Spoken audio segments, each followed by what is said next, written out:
Well, as we've been reporting today, the World Health Organization is calling for a humanitarian corridor to bring in urgently needed medicine and food.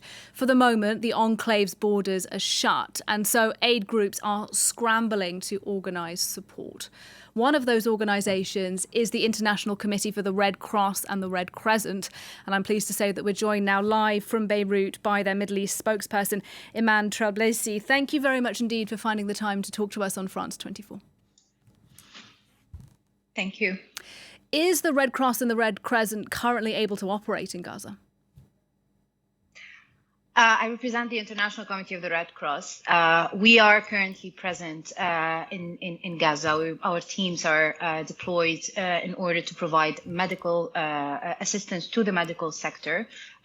We have been deployed immediately since the escalation has started in order to provide support to the medical authorities in place, namely one of the main hospitals in place with either equipment but also body bags.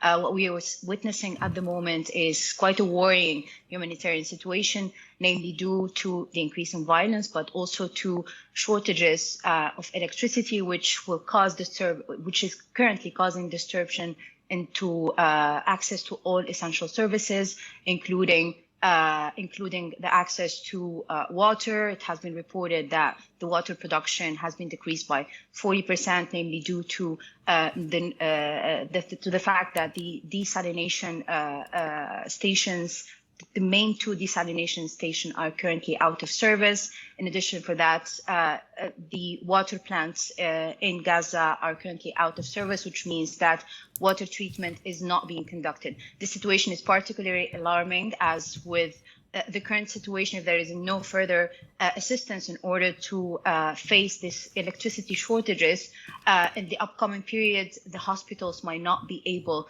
to provide assistance to the injured and to people who require immediate life-saving medical assistance.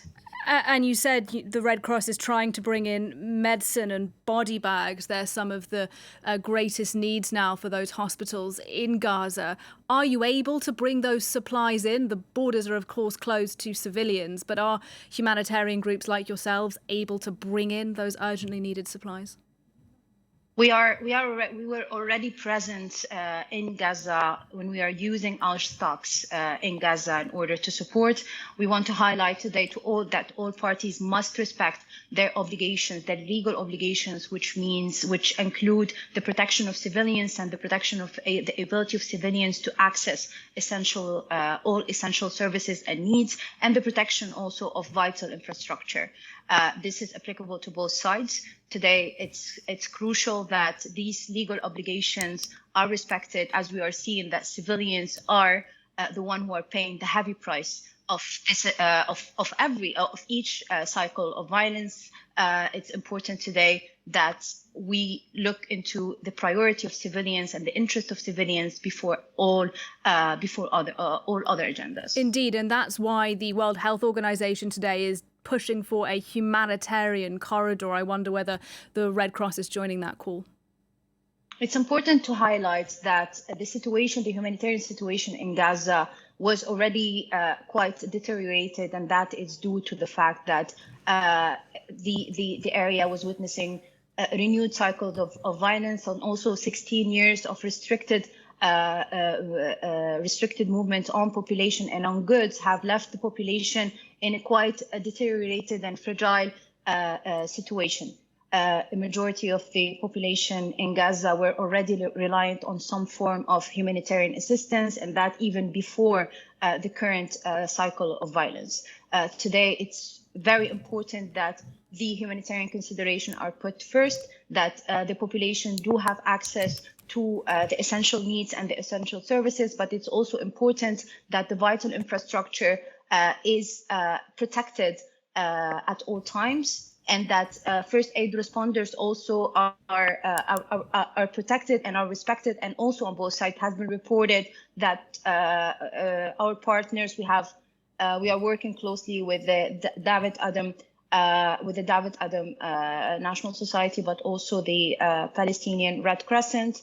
Since the beginning of the escalation, we have volunteers who have been either injured or killed.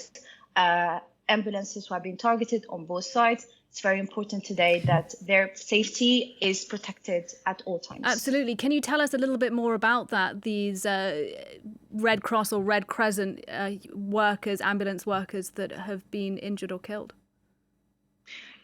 So the international humanitarian law is quite clear that first aid responders, medical rescuers are protected under the international humanitarian law.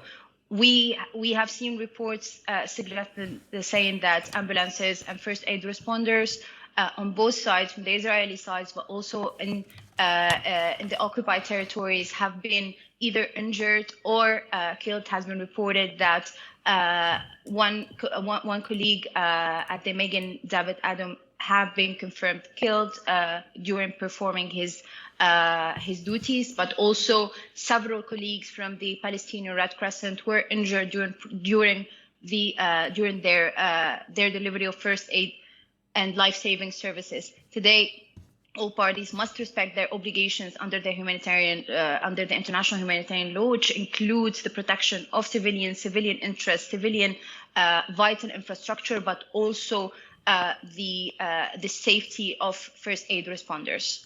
Imene Trabelsi talking to us there from Beirut. She's a spokesperson for the International Committee of the Red Cross. Thanks very much.